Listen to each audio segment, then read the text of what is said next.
Hello everyone, good morning. তোমরা সবাই কেমন আছো? কমেন্ট করে কিন্তু জানিও। আমরা কিন্তু বেশ ভালো আছি। চলে আসলাম তোমাদের সাথে আবারও একটা ছোট্ট মিনি ব্লগ শেয়ার করতে।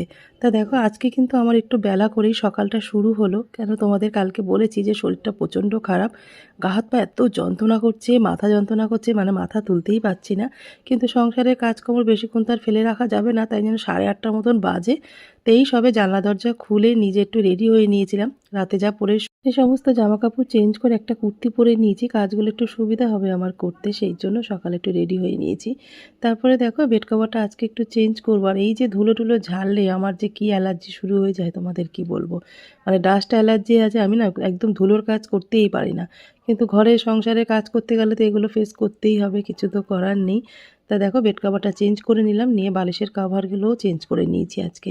এবার একটু টুকটাক মোছামুছি এগুলো করব, করে নিয়ে তারপরে ভোরবেলা তো সেই আমাদের বাসি কাজ হয়ে যায়, কিন্তু পরে আমাকে এই যে এগুলো পরিষ্কার করতে গেলে, বেড কভার চেঞ্জ করতে গেলে সেই কাজগুলো কিন্তু আমাকে ডবল করে করতে হয়। বলতে পারো সংসারের কাজে না দিন দিন আমার প্রমোশন বেড়েই যাচ্ছে। হ্যাঁ, এমনি কোনো প্রমোশন হচ্ছে না, কিন্তু সংসারের কাজের প্রমোশনটা বেড়েই যাচ্ছে। মানে একটার পর একটা কাজ, যত ভাবি যে এইবার মনে হয় একটু কমবে, কিন্তু না, তখনই কাজগুলো আমার বেড়ে যাচ্ছে। বলতে পারো আজকে সারাটা দিন মানে প্রচুর কাজের বোঝা আমার মাথায়, সেইগুলোকে আমাকে করে নিতে হবে।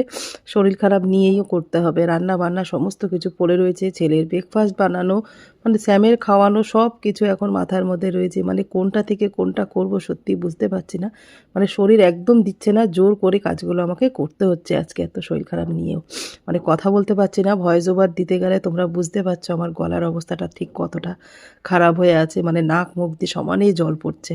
তো ওই ঘরটা মোটামুটি পরিষ্কার করে তারপর বাবুর ঘরে গেলাম, বিছনা টিছনাগুলো ঝেড়ে তারপরে চলে এসেছি। জানলা টানলাগুলো টুকটাক করে একটু মুছে নিয়েছি হালকা করে, বেশি মুছতে পারছি না, এমনিতেই সর্দি আছে তো, তার মধ্যে ডাস্ট অ্যালার্জি আরও যেন আমার অ্যালার্জিতে সর্দি কিন্তু একদম কমতেই চাইবে না। তাই হালকা ফুলকা মতন একটু কাজগুলো করলাম, ঘরগুলো ঝাড় দিয়ে নিয়েছি, বাবুর ঘর ঝাড় দেওয়া হয়েছে, আমার ঘর ঝাড় দিয়ে নিয়েছি। এইবার চলে এসেছি ব্যালকনিতে। ব্যালকনিতে এসে আগে গাছগুলো একটু জল দিয়ে নেবো, কেন আমার আমি ভুলে গেলেও আমার ছেলে কিন্তু আমাকে একদমই ভুলতে দেয় না। সকালে কাজে বেরোনোর সময় আর দুপুরবেলা বেরোনোর সময় মনে করে দিই যে মা গাছগুলো একটু জল দিও কিন্তু।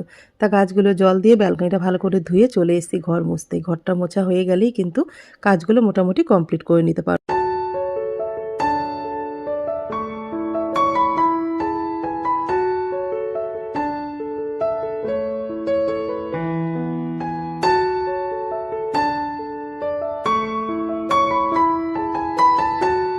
ঘরের সমস্ত কাজ করে নিয়ে এই যে এই টাইমটা হচ্ছে আমার একদম নিজস্ব একটা টাইম, সেটা কিন্তু আমি ব্যালকনিতে চলে এসেছি স্নান টান করে একটু নিজের জন্য গরম গরম চা নিয়ে।